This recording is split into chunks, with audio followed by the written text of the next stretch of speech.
Sometimes, the first thing you lose after awakening is not fear, but your will to strive. The flame that once pushed you forward doesn't just flicker, it vanishes. And in its place, a quiet stillness settles in. It is not exactly peace, but a kind of silence that feels both unfamiliar and vast. You wake up and stare at the ceiling, not out of sadness, but out of something deeper, something nameless. The calendar is full, the goals are still there, but your hands no longer reach for them. You sit at the edge of your bed, trying to remember what used to make you feel alive. There was a time when the chase lit up your mornings. You rose with urgency, made plans and followed routines that gave you a sense of identity. But now, that drive feels distant, like a former version of you haunting the edges of your memory. The routines feel hollow. The meetings feel scripted. Even the dreams pinned to your vision board no longer stir anything inside you. You're not lazy, you're not weak. You're awakening, and your soul is no longer willing to trade its peace for pressure. What you once called motivation may have been fueled by fear, the fear of not being enough, the fear of being forgotten, the fear of standing still. And yet now here you are standing still, and something inside you is asking not for another goal, but for truth. You scroll less, you speak less. You stop reaching for things just to fill the silence, and in that silence, something subtle begins to shift. The version of you who needed to prove, impress, and push is dissolving. Maybe what you're feeling isn't emptiness. Maybe it's space. The space where your true self can finally return.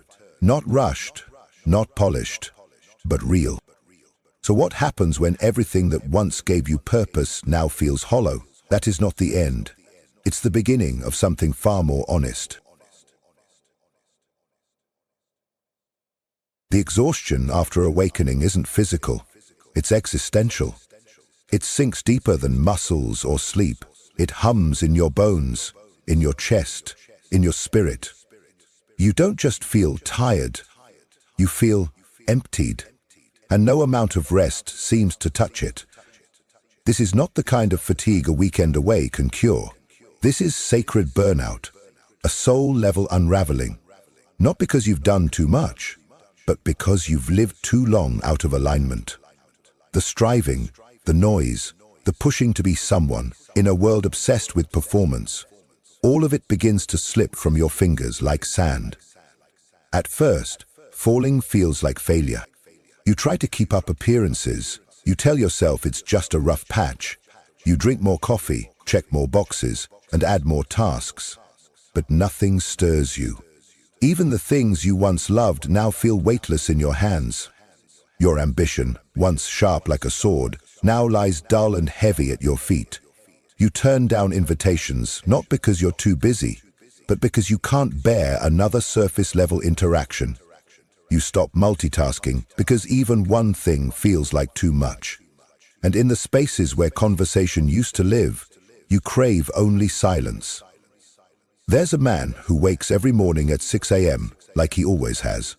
For years, his drive carried him through decades of career wins and self-discipline.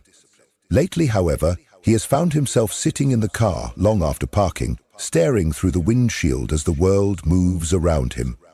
He doesn't understand why walking into that same office now feels like walking into someone else's life. He's not sad. He's not angry. He's just done. Not in the dramatic sense, but in the sacred sense. The way a tree finally stops pushing toward the sun when winter comes, not because it's dying, but because it knows it must rest to live.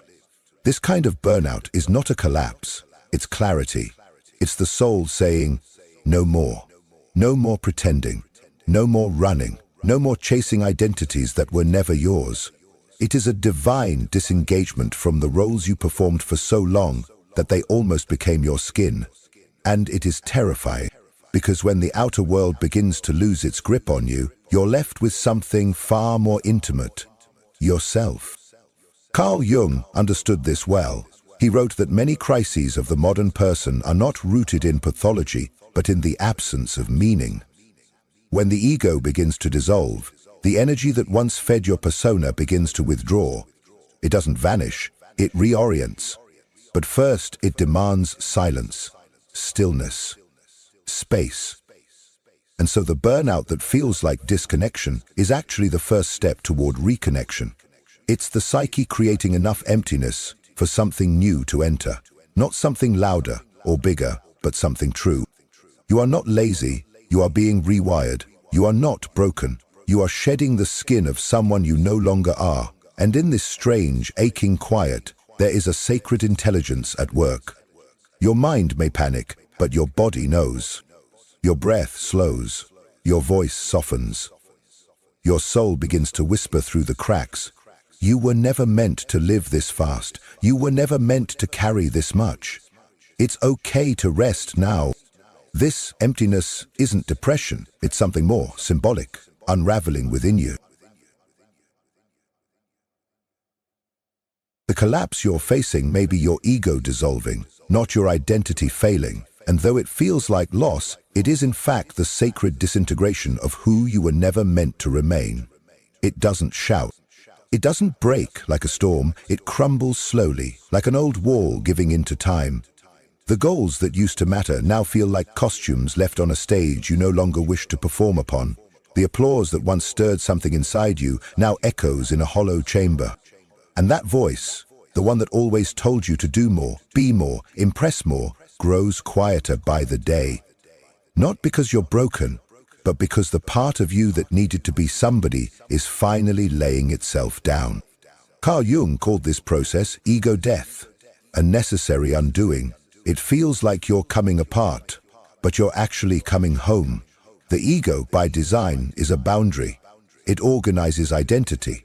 It keeps the persona intact and offers direction in a world that values certainty. But when the soul awakens, the ego's grip loosens, not in revolt, but in surrender.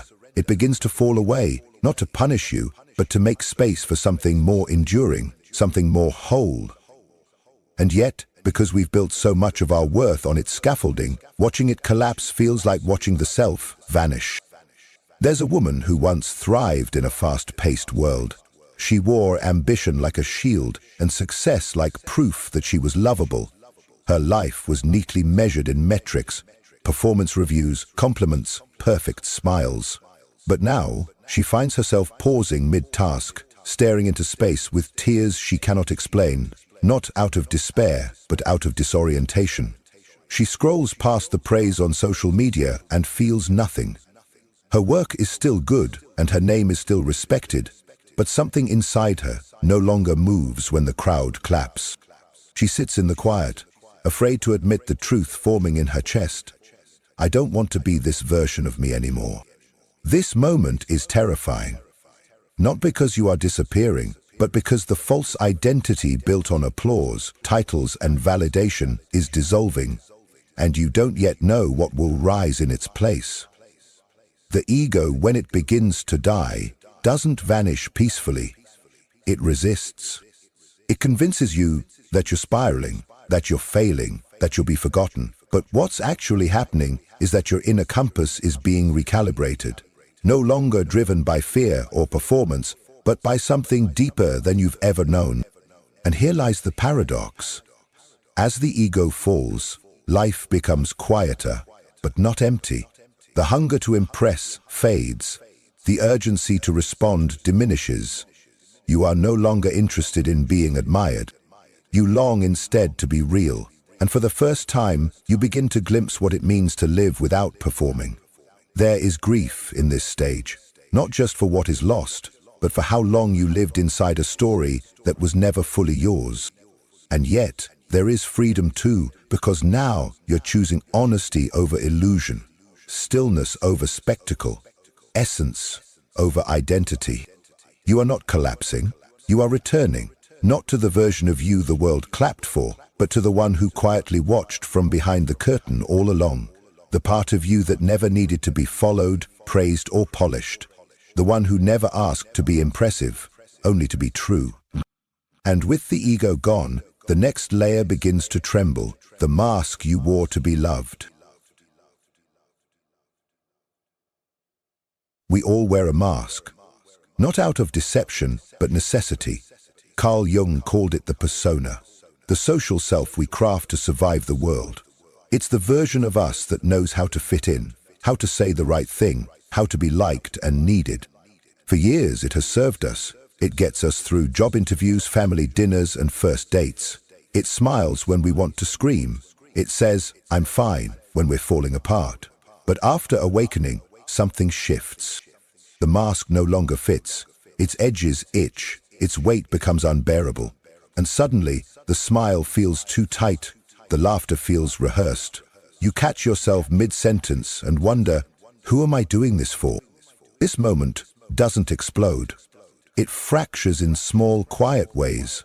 You skip gatherings that used to energize you. You say less in conversations than you once did. You sit through meetings and feel like a ghost in your own skin, and people around you begin to notice. Not because you've become colder, but because you've stopped pretending. You're no longer willing to wear the role of the strong one, the easy one, the one who always says yes. The mask you spent years perfecting starts to slip. Not because you've failed, but because your soul is done hiding behind it. There's a woman in her 40s who used to be known as the dependable friend. She brought the casseroles, remembered birthdays, and kept her voice soft, even when her heart was loud. But now, when someone asks how she's doing, she pauses. Not because she's overwhelmed, but because the automatic response has left her. She no longer wants to be good if it means being untrue. So she cancels plans. She lets calls go to voicemail. She no longer entertains conversations that pull her back into performance. People wonder what changed. The truth is, she's simply done being a character in a story that never reflected her depth. The psychological challenge here is subtle but profound. The persona was never the enemy. It was a tool, a strategy, a bridge between the private world and the public one. But when it becomes the house you live in, rather than the doorway you pass through, it suffocates.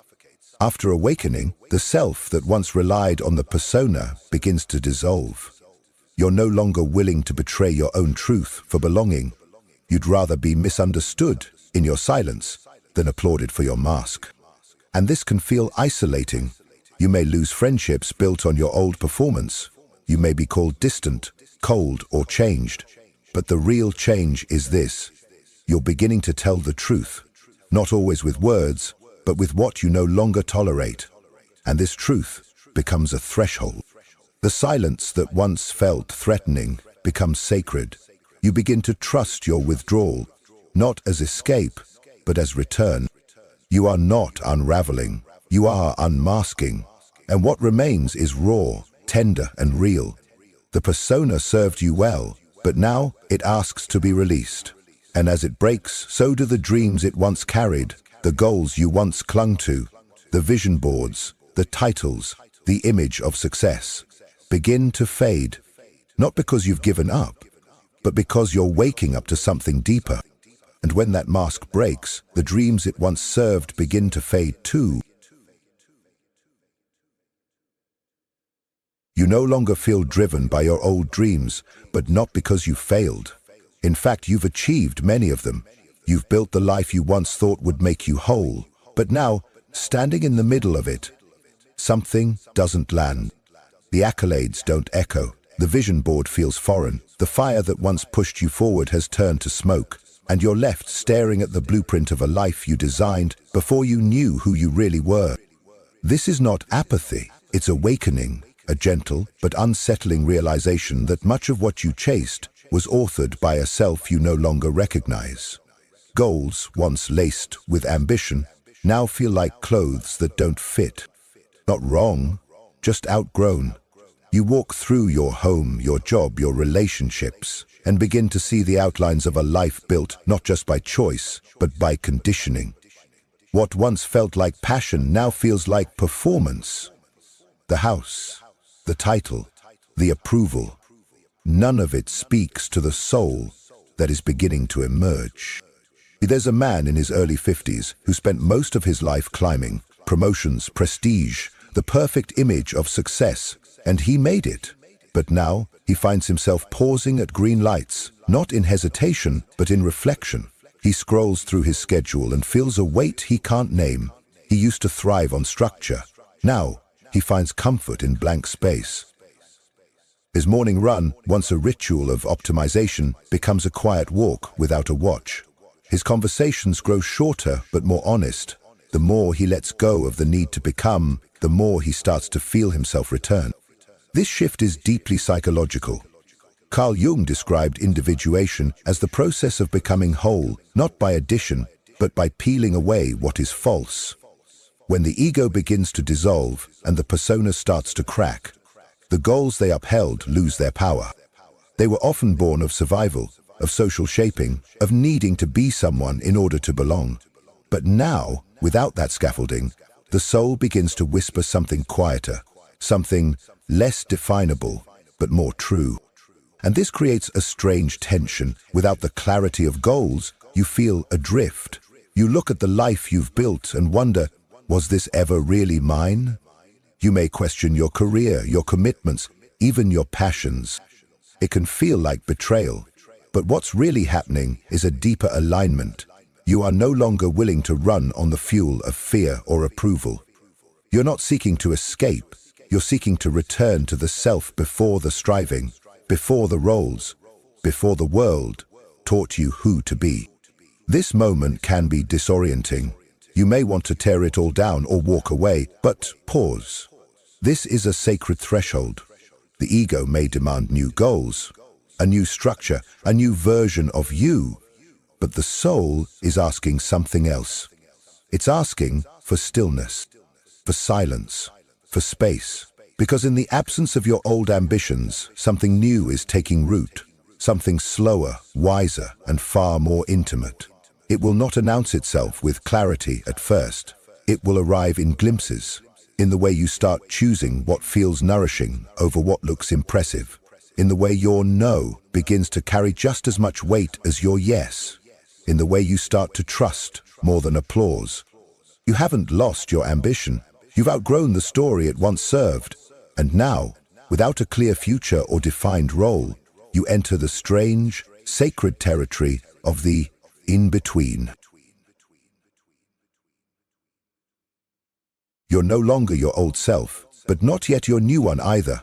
The person you once were is slowly dissolving, but the one you're becoming hasn't fully arrived. This space between identities is quiet, but charged. You feel like a bridge suspended over fog. No map, no destination, just stillness. And for a soul that once lived by motion and milestones, this in-between can feel unbearable. You want to act, to fix, to fill, but nothing feels right. The old path has vanished behind you, and the new one hasn't yet revealed its shape. This is the cocoon phase, the sacred pause, a psychological and spiritual molting. Jung would call it a confrontation with the self. Not dramatic, not dazzling, just slow and holy. It is here, in this liminal space, that the transformation deepens. Not because you are doing something, but because you are being undone. You are becoming through unbecoming. And while the world urges productivity, you crave quiet. You want nothing more than to stop, to rest, to soften your edges and feel your way back into truth. You begin canceling plans, not because you don't care, but because your spirit is whispering for solitude. You walk slower. You cry at odd moments. You sit on the couch and stare out the window, not from boredom, but from surrender. You no longer want to go back, but nothing ahead calls to you yet. You are floating, not lost, but unanchored. And though this space feels empty, it is anything but. This is the underworld of becoming, the sacred threshold between the constructed self and the true one. There's a man who once lived for a purpose. Every day had a task. Every task had meaning. But now, he spends hours in silence. His laptop sits untouched. His phone goes unanswered. He makes tea slowly, watches the way steam curls upward, then lets it go cold. He doesn't know what he's waiting for, but he knows he cannot go back. And in that unknowing, something ancient within him begins to breathe. Not loudly, not clearly, but enough. This is the paradox of awakening. Before rebirth comes rest. Before clarity comes confusion. You are not meant to figure it out right now. You are meant to descend into yourself, into the quiet chambers beneath the noise, into the space where your soul begins to remember what your mind forgot. It is not about becoming better, it is about becoming real, and realness cannot be rushed. In the Western world, we are taught to fear this pause, to fill the silence with answers, to cover the void with new dreams, new titles, and new goals. But the soul works differently. It whispers in the stillness. It unfolds slowly, like petals from within. It waits for us to stop performing long enough to listen. And so you wait. Not because you are weak, but because something within you knows the next version of your life must be born, not built. You cannot force a season to change. You cannot rush a tide. This is not inertia. This is gestation. You are not lost. You are being remade. And it's in this silence that something long buried begins to rise, your shadow. As the surface layers fall away, your shadow steps forward to be seen, not as a threat, but as truth. It does not shout. It trembles. It rises through the cracks of your stillness like a mist you once pretended not to feel. When you've emptied yourself of roles, when the persona has been shed, and your old dreams no longer carry you forward, there is finally enough silence for the parts of you long buried to speak, not with rage, but with remembrance.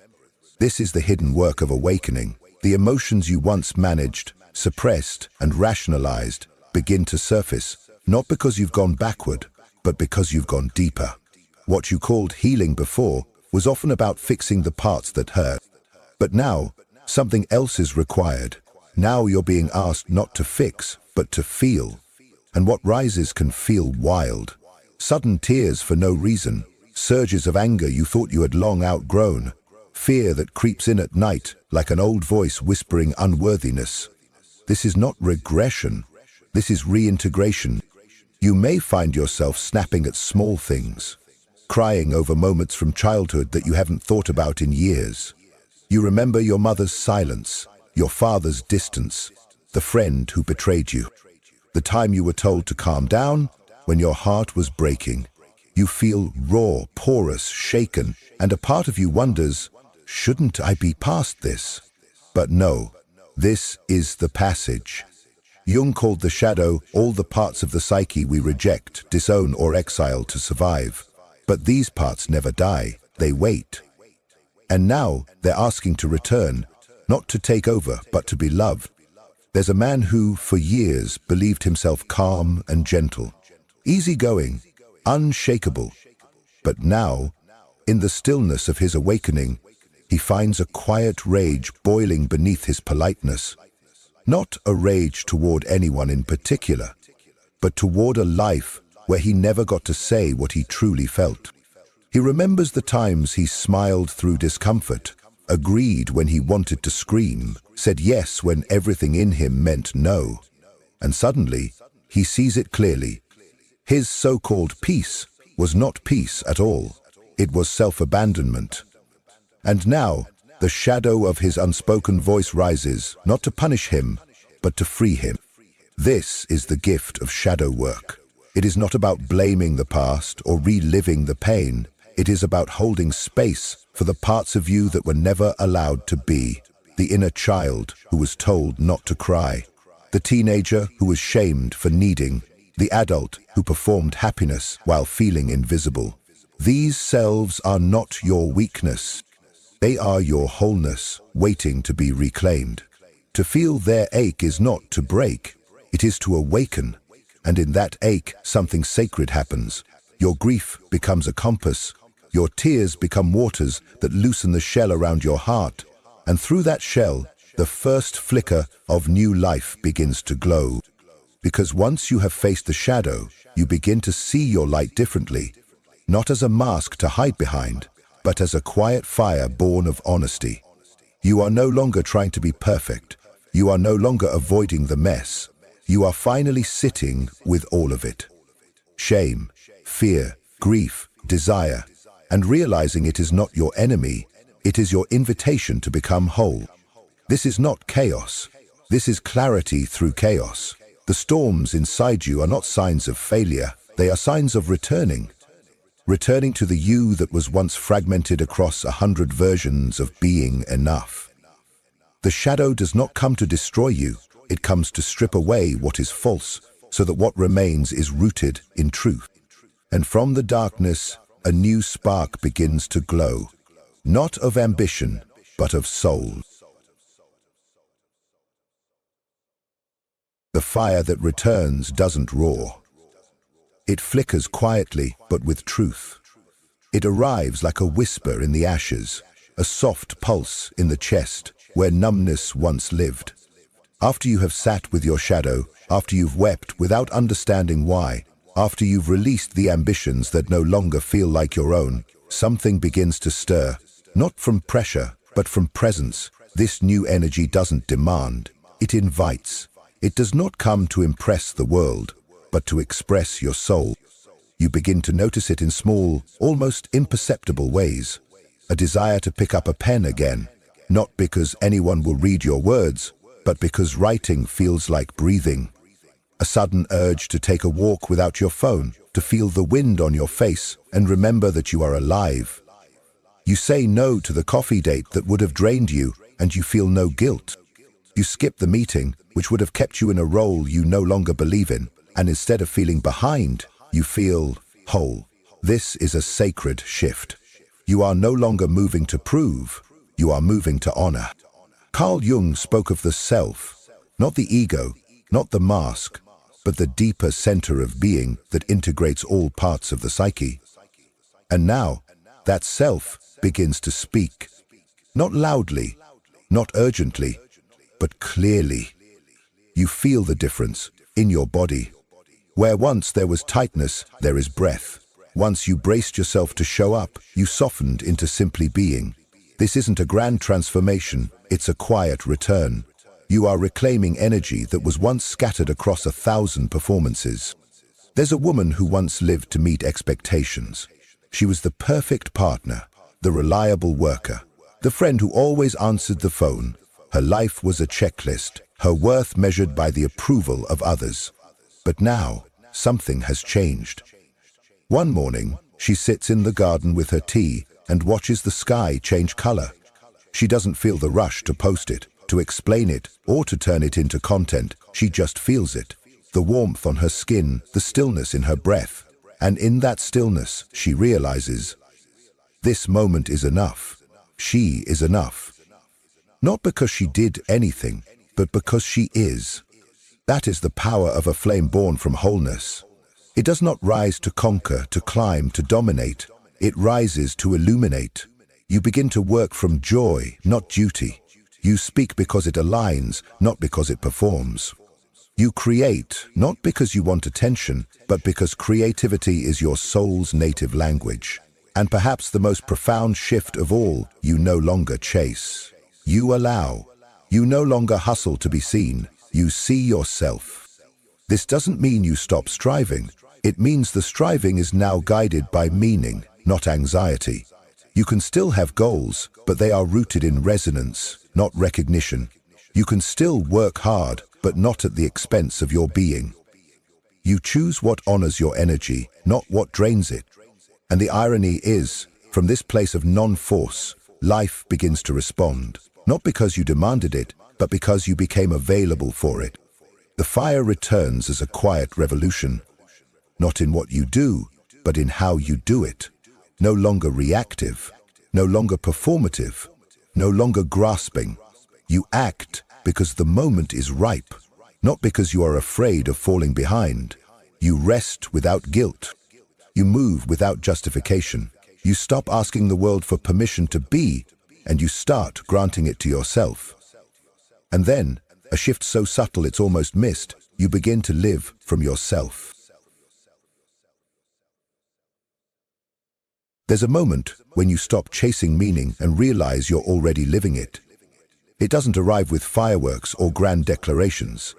It comes quietly, like the hush after a storm, when the leaves are still wet and the air is soft with clarity. You no longer need to justify your path to anyone, not even to yourself. The questions that once haunted you, the ones that made you feel behind or broken or inadequate, begin to dissolve in the presence of a deeper knowing. You're not performing life anymore, you're inhabiting it. This is the grace of integration. The ego that once demanded approval now bows to presence. The shadow that cried for attention now finds its place in your wholeness. The soul that waited patiently beneath it all now takes the lead, not to guide you toward perfection, but toward peace. You begin to live in a rhythm that feels like your own breath. You stop asking, "What should I do?" and start listening to what wants to be done through you.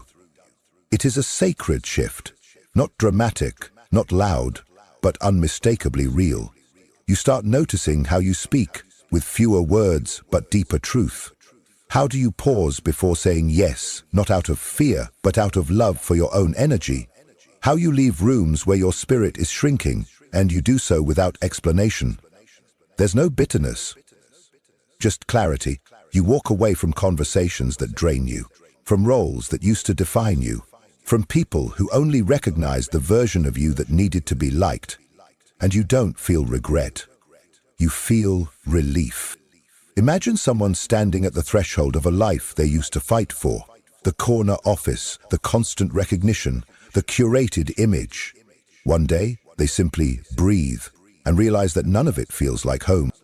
Not because they failed to succeed, but because success was never the destination, it was the distraction.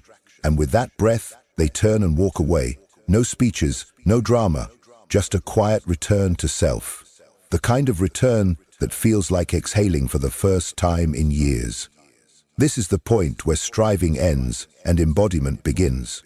You're not waiting for the world to confirm your worth. You're not negotiating with your past for permission to rest. You simply are.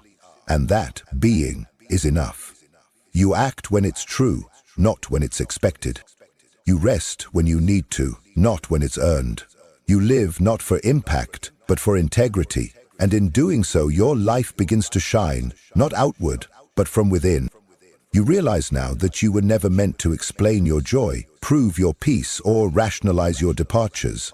The self doesn't operate on external logic. It lives in quiet alignment. You feel it when you cook your own meals and bless the silence around you. When you decline the invitation that no longer aligns. When you wake up and feel no urgency to fix, to chase, to prove. You are no longer seeking your purpose. You are living it. And this realization begins to settle not in your mind, but in your bones. You were never meant to stay motivated. You were meant to become whole. Whole enough to act from stillness. Whole enough to rest without guilt. Whole enough to trust that your life does not need to impress. It only needs to be inhabited. You didn't lose your drive. You evolved beyond the version of yourself that needed it. What once felt like ambition now feels like noise, and in its absence, something deeper has begun to hum beneath your skin. This isn't about chasing life anymore. It's about standing still enough for life to find you. The emptiness that frightened you was never a void. It was a clearing, a place where illusions burned away, so the truth could emerge, unedited and whole. This journey was never meant to motivate you back into a system that once shaped your worth through exhaustion. It was meant to shake the scaffolding, to bring you eye to eye with the self you buried beneath roles, rules, and routines. Carl Jung called it individuation, not becoming something new, but returning to something original, something that has always been there, waiting for your honesty to call it forward. You didn't break, you broke open. If you find yourself staring at the ceiling with no urge to chase the day, if even your passions feel foreign or forced, understand this is not failure. It is your soul rejecting what no longer resonates. You are not lazy, you are lucid, and clarity, when it first arrives, is often quiet and disorienting. But in that silence, your real voice begins to speak, not the one trained to impress, the one designed to belong. You no longer move because you are behind. You move because something inside you says it is time. You speak when the words are clean with truth. You act not to be seen, but to stay rooted in who you are. And when you rest, it is not because you've earned it, but because you remember you are not here to be a machine. You are here to be whole. This is not the end. This is the return. To breathe, to the essence, to self, to the steady, sacred knowing that you were never supposed to stay on fire. You were supposed to become the warmth itself. You didn't fail to stay motivated. You finally became too awake to keep pretending. If something within this message stirred you, if even a single word mirrored your inner experience, I invite you to let your voice be heard in the comments. Have you encountered that soul whose presence feels like home, or are you still walking the sacred path back to yourself? Your story, however unfinished, may become the lantern in someone else's darkness, the very sign they didn't know they were searching for. And if someone close to you is silently struggling with the illusion that love must hurt, that self-abandonment is the price of connection, or that they are unworthy of peace, share this video with them. Help me reach the ones who need to remember. Real love does not demand that we shrink. True connection does not ask for sacrifice of the soul. And the most vital union we will ever form is the one with our own inner truth. Before you go, I invite you to subscribe and activate the notification bell. Here, in this space, we journey beneath the surface of things, exploring the hidden architecture of the psyche, the whispers of the unconscious, and how every relationship is but a mirror reflecting our personal evolution. If there's a theme, a question, or a wound you would like us to explore in future videos, leave it below. This space breathes because of you. Your voice is not only welcome here, it is essential. Thank you for showing up, not just to this video, but to your inner work, to the sacred labor of remembering who you truly are. And always remember this: when the right person appears, your soul will know, not through fear, but through peace. But until that moment, let your most intimate relationship be the one you cultivate within. That is the foundation, that is the home. And from that wholeness, all things real are born. Until next time, I'll see you on the path.